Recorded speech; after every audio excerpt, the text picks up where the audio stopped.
제가 차를 타고 길을 가다가 주변을 자주 둘러보는 편은 아닌데 창가에 누가 시 하나 붙여놓은 것을 우연히 읽게 됐습니다. 황동규라는 시인이 쓴 시인데요.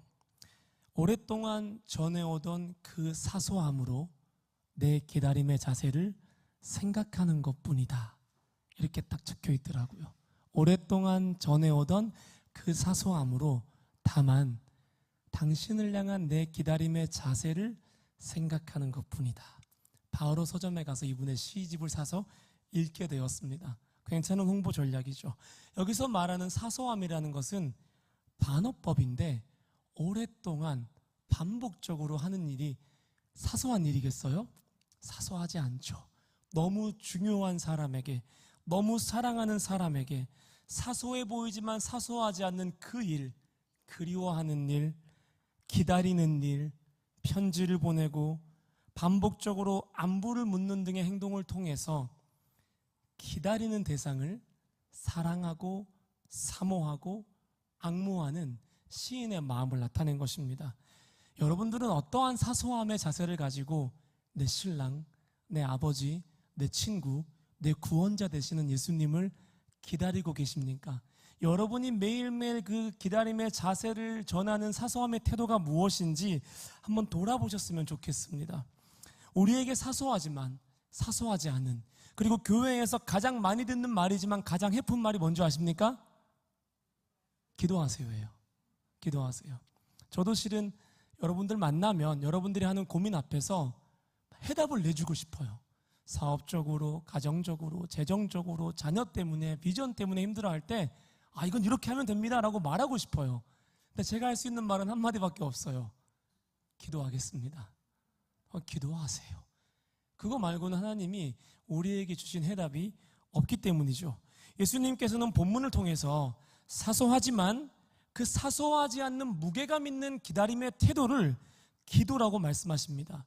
많은 사람들이 오늘 본문을 볼 때 이 본문을 하나님의 응답을 이끌어내는 어떤 지속적이고 반복적인 기도에 대한 비결이라고 생각하는데, 실은 이 본문은 마지막 때를 살아가는 그리스도인들이 가져야 할 자세에 대한 본문입니다. 다시 말씀드립니다. 하나님께 어떤 응답을 끌어내기 위한 반복적이고 기계적인 기도에 대한 비결이 아니라 마지막 때를 살아내는 그리스도인의 태도에 대한 말씀이 누가복음 18장 1절에서 8절 말씀입니다. 여러분, 기도가 뭐라고 생각하세요? 7절 말씀 보시면은 밤낮 부르짖는 자들에 대한 택한 원한을 풀어주겠다, 이 말씀을 붙잡고 내가 반복적으로 기도하면 주님이 나를 택하셨기 때문에 내 기도를 응답해 주실 거야, 그렇게 오늘도 기도하고 계시지 않습니까? 여러분의 그런 끈질김과 그런 믿음을 주님은 아십니다. 하지만 주님은 이 말씀에서조차는 방법이 아니라 하나님의 액션과 반응을 이끌어내는 도구로서의 기도가 아니라 하나님을 기다리기 위한 기도를 말씀하시는 것입니다. 우리는 기도의 응답을 앞당기거나 기도의 응답을 분명하게 만들기 위해서 열심히 기도하고 끈질기게 기도하고 그 위에 헌신을 얹고 그 위에 철야를 얹고 그 위에 금식을 합니다.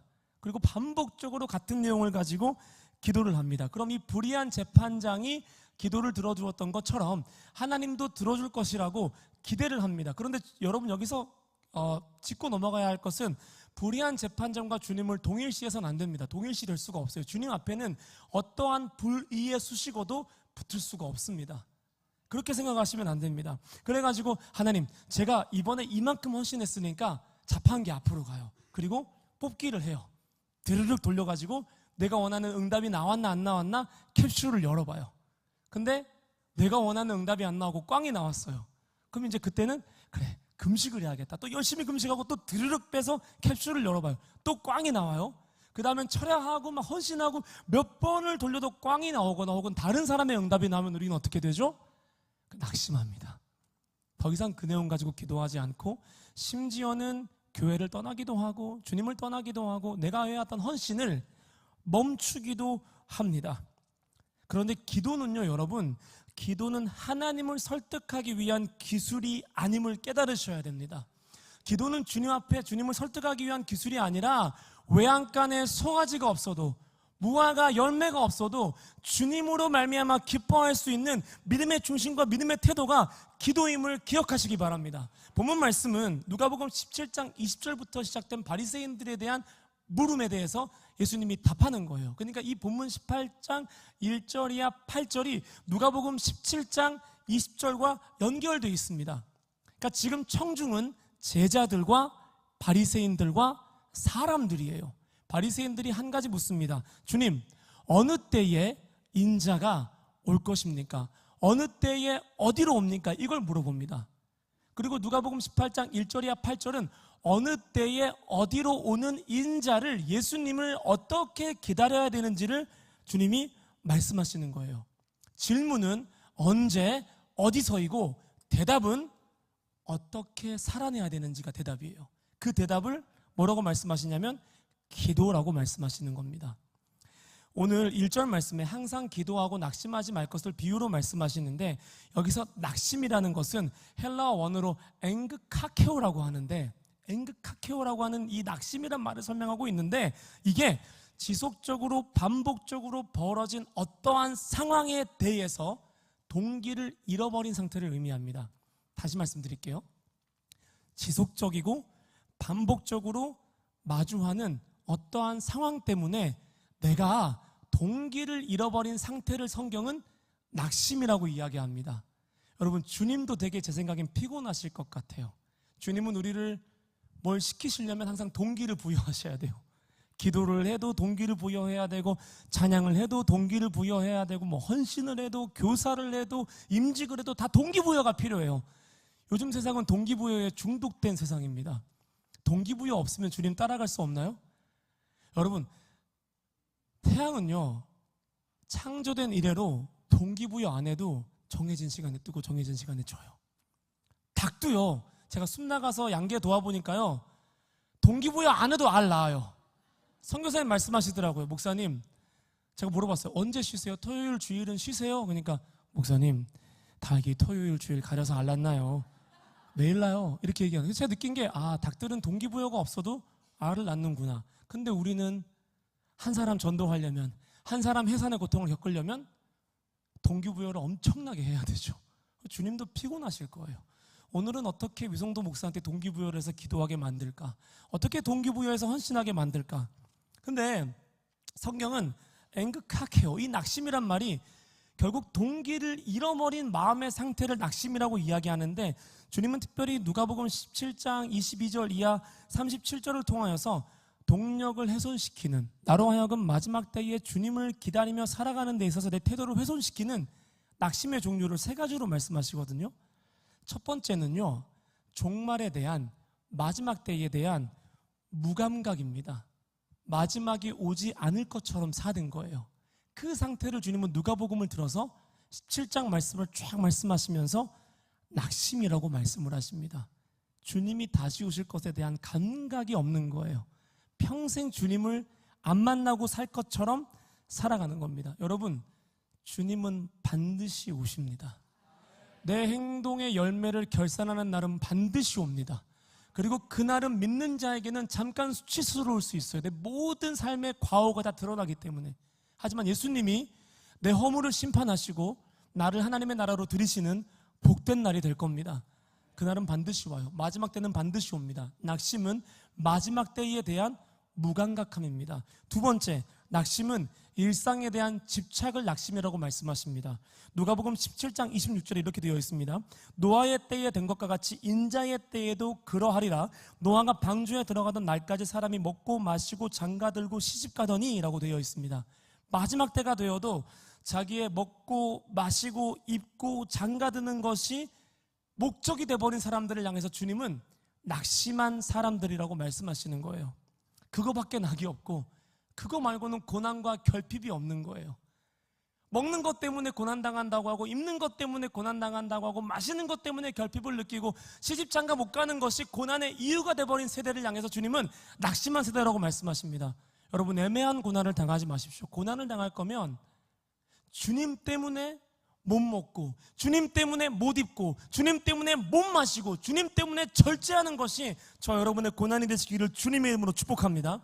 그것 때문에 일희일비가 갈리는 상태를 주님은 이방인의 상태라고 말씀하시고 중언부언하지 말라고 말씀하시는 거예요. 두 번째 낙심입니다. 뭐라고요? 일상에 대한 집착. 그게 내 기도의 목적이 되어버린 상태를 주님은 낙심이라고 말씀하십니다. 28절 말씀 보시면은 루세 때와 같다고 말씀하시거든요. 그때는 사람들이 먹고 마시고 사고 팔고 심고 집을 지어요. 룻이 소돔과 고모라를 떠나던 날에 하나님이 룻에게 딱 하나 명령하십니다. 뭐였죠? 룻의 아내에게 딱 하나 명령하십니다. 뭐였습니까? 뒤를 돌아보지 말아라. 그거 하나 불순종했다고 룻의 아내가 소금 기둥이 되어버립니다. 무슨 말씀을 하고 싶으신 거냐면 이 말씀을 통해서 네가 버리고 온 것에 대해서 일말의 미련도 갖지 말아라. 네가 토한 것을 도로 먹지 말고 쳐다보지도 말아라 말씀하시는 거예요. 주님을 위해서 내려놓았던 먹었던 것들, 마셨던 것들, 샀던 것들, 팔았던 것들, 이 행위를 추억하고 그리워하지 말라고 주님 말씀하시는 겁니다. 제가 여러 명의 설교자의 설교를 듣다가 제일 듣기 싫은 간증이 있어요. 뭔지 아세요? 제가 예전엔 이만큼 벌었습니다. 근데 지금 이 길에 왔습니다. 자격이 없다고요? 잡이 없다고요? 고등부에 온 기분이 들었어요 방금. 중고등부에 온 기분이. 중고등부에 이런 친구 한 명 있으면 너무 신이 나요. 막 대답을 해주거든요. 아시죠? 중고등부 애들은 대답을 해주지 않습니다. 자격이 없다고요? 자격이 없죠. 아, 네. 제가 더위를 먹었어요. 여러분, 주님을 따라온 길이 그거 몇 천 받고 이 길을 왔다는 거를 아쉬워할 만큼 하잘없는 길이에요. 저는 그 말씀, 그런 간증을 들을 때마다 이 사람은 이전의 가치를 굉장히 크게 보고 주님을 따라왔던 것 때문에 굉장히 손해를 보고 있다고 생각하는구나. 종과 동록이 해하지 못하는 하늘의 상급에 대한 개념이 없구나. 저는 그렇게 생각을 합니다. 룻의 아내는요, 그걸 그리워했어요. 내가 받았던 그 수많은 재정들, 내가 받았던 그 수많은 영광들을 그리워하면서 후회하고 뒤돌아볼 때 내 믿음은 멈춰서고 내 마음은 굳어지고 내 입술은 결박당하고 그래서 기도를 못하게 되는 겁니다. 그래서 낙심하는 거예요. 세 번째는 비즈니스적인 태도입니다. 장가 들고 시집가고 하면 생각나는 구절 없나요? 주님이 종들을 보내서 잔치에 초대할 때 많은 사람들이 잔치에 오지 않은 이유가 나 시집가야 돼, 나 소 팔아야 돼, 나 양 팔아야 돼, 나 집 팔아야 돼, 이런 이유거든요. 마지막 때 주님 부르실 때 그 부르심의 무게와 내 삶의 무게를 가지고 비즈니스하는 사람들을 향해서 주님은 낙심한 마음이라고 말씀하시는 거예요.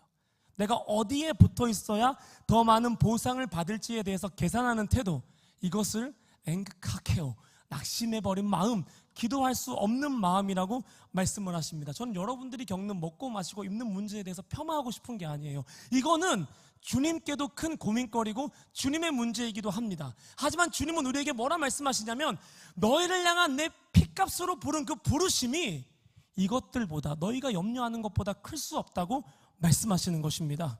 주님의 부르심에 엄중하게 반응하시기를, 저울질하지 마시기를 주님의 이름으로 강권드립니다.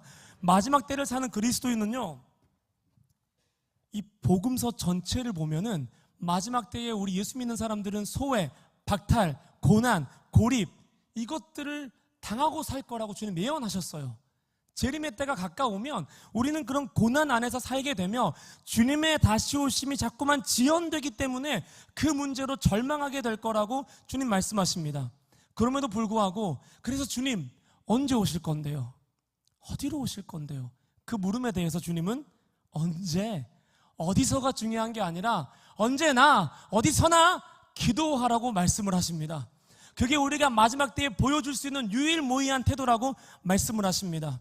마지막 때에 일상에 대한, 재림에 대한 무감각, 일상의 집착, 비즈니스적인 태도가 기도를 방해하는 낙심인데 이런 거를 다 털어버리시기를 주님의 이름으로 축복합니다.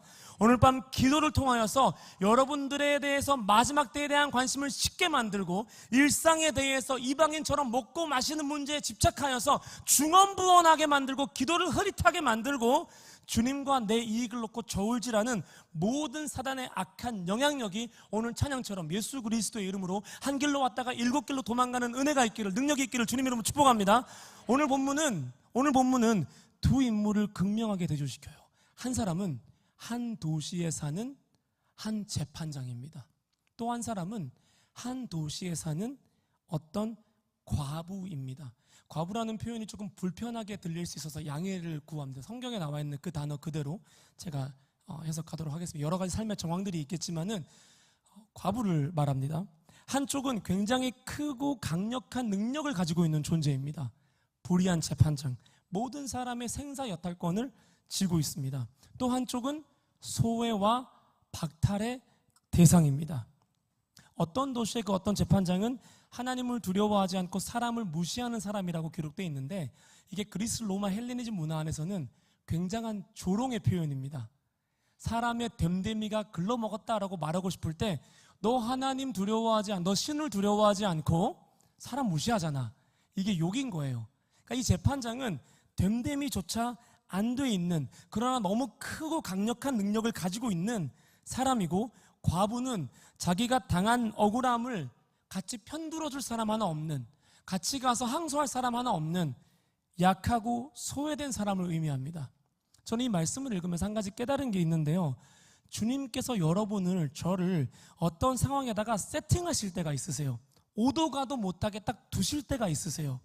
굉장히 큰 세력, 큰 사람, 크고 불의한 상황 앞에서 나를 작고 초라하고 억울하게 두실 때가 있습니다. 그런 날이 종종 오지 않나요? 근데요, 그때는 인자가 세상에 올 때의 믿음을 보겠느냐, 주님이 내 믿음을 보고 싶을 때, 이 세상에서 믿음이라는 것을 보고 싶을 때 나를 가져다가 불의하고 불법하고 초라하고 고립되고 억울한 곳에 두시고, 거기서 내 기도와 내 예배와 내 찬양을 통해서 영광을 받으시는 거예요. 그 불의한 재판장이 있는 성읍에서 그 의로운 과부를 세팅해 놓으시고, 이 한 여인을 통해서 예수님이 위로를 받으시는 겁니다. 지금도 이 땅에 이렇게 기도하는 사람이 있구나, 하나님이 만족하시는 거예요. 중꺽마라는 유행어가 있습니다. 뭔지 아세요? 중꺽마. 중요한 것은 꺾이지 않는 마음. 잘하시네. 저는 중이 꺾은 말인가 뭐 이렇게 생각했었어요. 못 봐요. TV를 못 봐요. 그래서 그래요. 중꺽마란 유행어가 있는데, 뭐라고요? 중요한 건 꺾이지 않는 마음이란 뜻인데요, 저는 오늘 중꺽기마라고 소개하고 싶습니다. 무슨 뜻인 줄 아세요? 저 그렇게 낭만적인 사람이 아닙니다. 중요한 것은 꺾여도 기도하는 마음이에요. 내가 10년을 기도해도 꺾여도 기도하는 마음이고, 내가 이 사람 품으려고 100번을 기도해도 꺾여도 기도하는 마음이, 이리 쳐이고 저리 치여서 다 꺾이고 부러져도 인자가 세상에 올 때까지 기도하는 사람을 주님이 찾으십니다.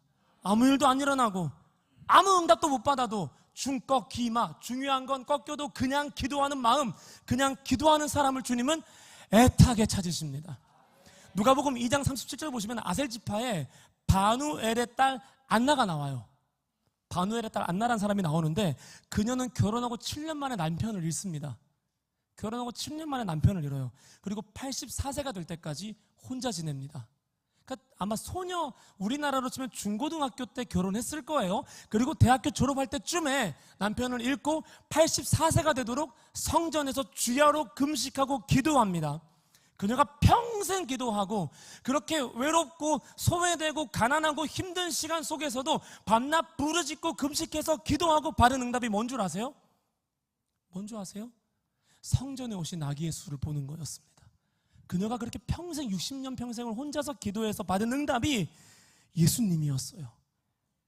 내 기도의 끝이 예수님이면 그거보다 더 큰 응답이 있을까요? 그거면 되지 않을까요?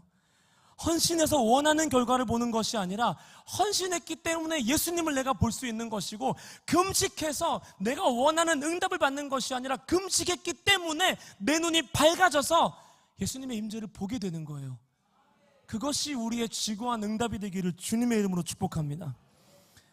본문은 성경에서 가장 비극적인 장입니다. 실은 전 이 본문이 제일 슬퍼요. 왜냐하면 마지막 때에 대한 징조와 시기와 장소를 말할 때 주님은 기도하라고 말씀하시고, 기도하면 된다고 말씀하시고, 7절 말씀에 이렇게 말씀하세요. 그들에게 오래 참겠느냐. 그리고 8절 말씀에 속히 와서 원한을 풀어주겠다고 말씀하세요. 그런데 뒤이어서 이렇게 말합니다. 그러나 인자가 세상에 올 때에 믿음을 포기했느냐.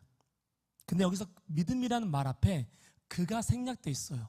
원래 원어를 보시면 그 믿음이라고 되어 있습니다. 그러니까 일반적이고 동시다발적인 우리가 말하는 그 믿음이 아니라 이 과부의 믿음을 볼 수 있겠느냐 물어보시는 거예요. 내가 세상에 올 때에 속히 원한을 풀어줄 것이고 밤낮 택하는 부르짖는 자들의 기도를 들어줄 텐데 내가 그 불의함 속에서도 끈질기고 꾸준하고 낙심하지 않고 기도했던 그 기도하는 사람을 보겠느냐라는 뜻은 보지 못할 거야 라는 뜻입니다. 나 그런 사람 볼 수 없을 거야 이렇게 말씀하시는 겁니다. 사단이 조금만 낙심하게 하면, 조금만 흔들면, 조금만 부끄럽게 하면, 옆 사람이 조금만 힘들게 하면, 작아지게 되면 기도의 자리를 떠나서 마지막 때가 없는 듯이 일상에 집착하면서 주님과 비즈니스하면서 그렇게 살아가는 우리를 보는 주님의 슬픔을 느끼시는 밤이 되기를 주님의 이름으로 간구드립니다. 여러분, 낮아지셨어요? 작아지셨어요? 비참해지셨어요? 억울해지셨어요? 가난해지셨어요? 웃는 이유는 뭐죠? 이 중에 하나 해당하는 게 있는 것 같아요. 과부의 결핍은 예수님이 반드시 해결해 주셨습니다. 지체하지 않고 해결해 주셨습니다. 누가복음 7장 보시면은 나인성 과부가 자기 아이를 관에 메고 길을 나서는데 그 여인 아무것도 구하지 않습니다. 그런데 예수님이 그 아들을 살려줍니다. 누가복음 21장을 보시면 한 과부가 두렙돈, 쉽게 말해서 한 200원 헌금했는데 이 돈을 가지고 우주보다 가장 큰, 전체를 통틀어서 가장 큰 헌금이라고 주님이 칭찬을 하십니다. 되게 후하게 말씀하시는 거예요. 누가복음 8장을 보시면은 혈류증 앓는 여인이 나옵니다. 성경에는 기록되어 있지 않지만 이 여인도 확률적으로 99% 혼자일 가능성이 굉장히 높습니다. 과부일 확률이 높습니다. 레위기 15장을 보시면은 부정한 사람은 공동체 안으로 들어올 수 없어요. 지속적인 출혈을 부정함으로 간주합니다. 그리고 미시나를 보시면은 유대인들의 경전이거든요. 미시나를 보시면은 지속적으로 출혈이 있는 부정한 사람은 합법적인 파혼의 이유가 된다라고 기록되어 있습니다. 그러니까 이 여인이 지속적으로 출혈을 일으키는 이 혈류증은 이 여인으로 하여금 결혼 전이라면 합법적으로 파혼당할 수 있는 여지가 됐었고 결혼 후라면 부부관계를 지속할 수 없는 이혼 사유가 된다는 거예요. 그래서 이 여인은 아마도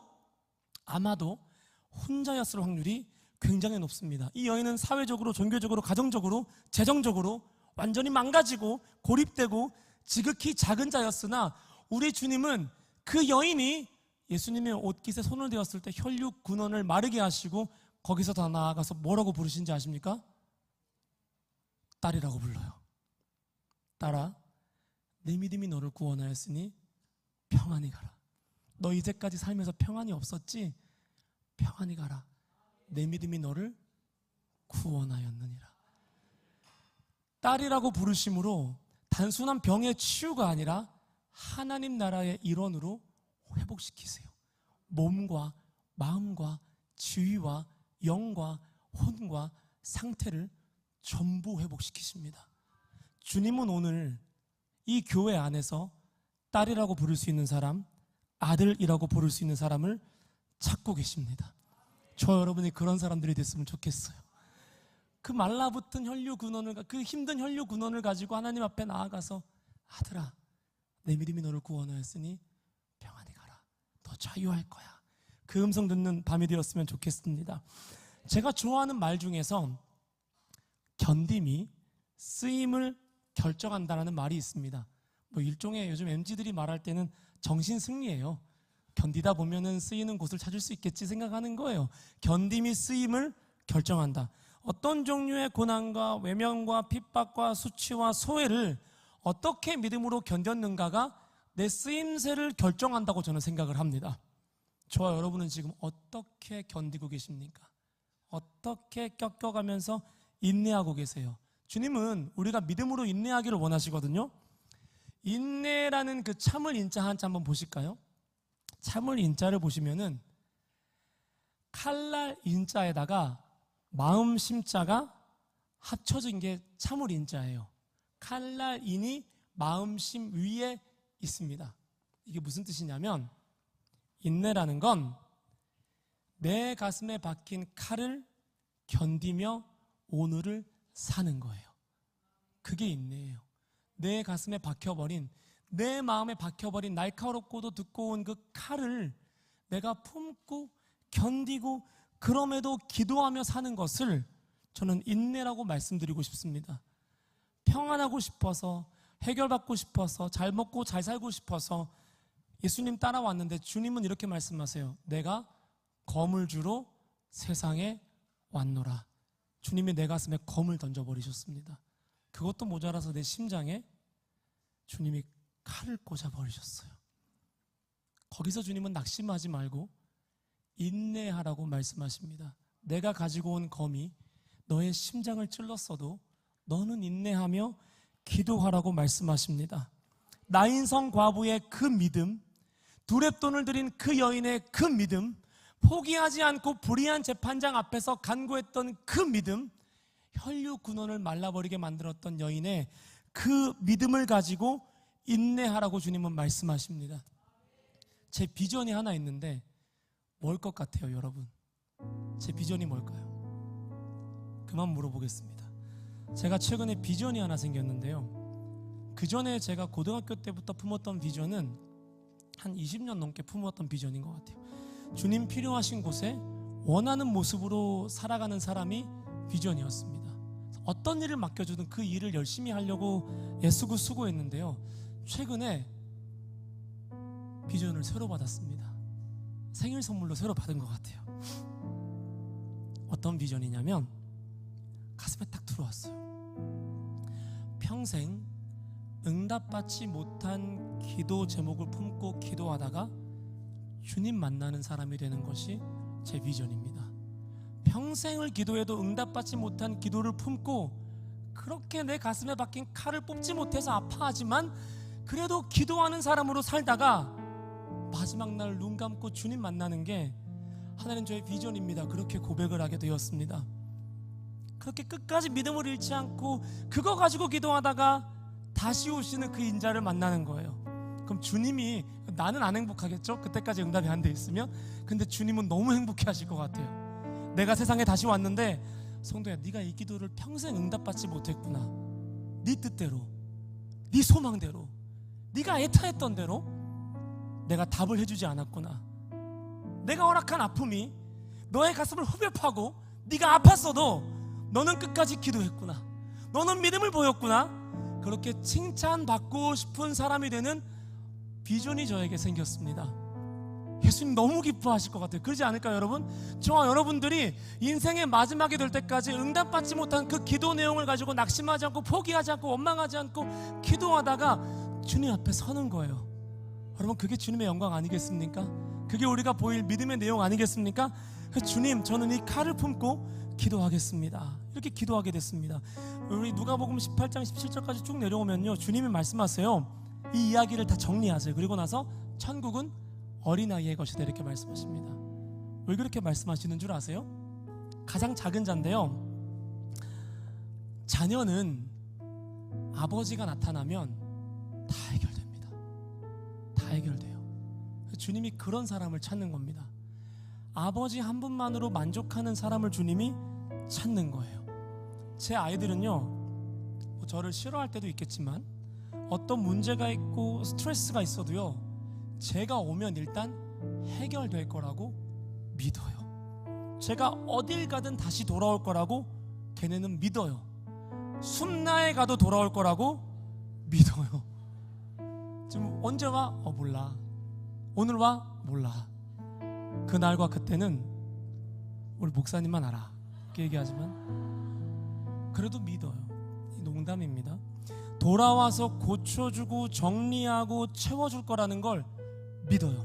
그래서 눈이 빠지게 아빠만 기다려요. 하나님이 지금 그런 사람들을 찾는 거예요. 저도요, 아버지가 오시면 다 해결될 거라고 믿는 사람이 되는 것이 제 비전입니다. 그분이 지금 어디에 계시든 무엇을 하시든 그분은 반드시 내가 작고 초라해진 세상으로 다시 오실 것을 믿고 가슴에 박힌 칼을 품고 기도하는 것을 주님은 찾고 기다리십니다.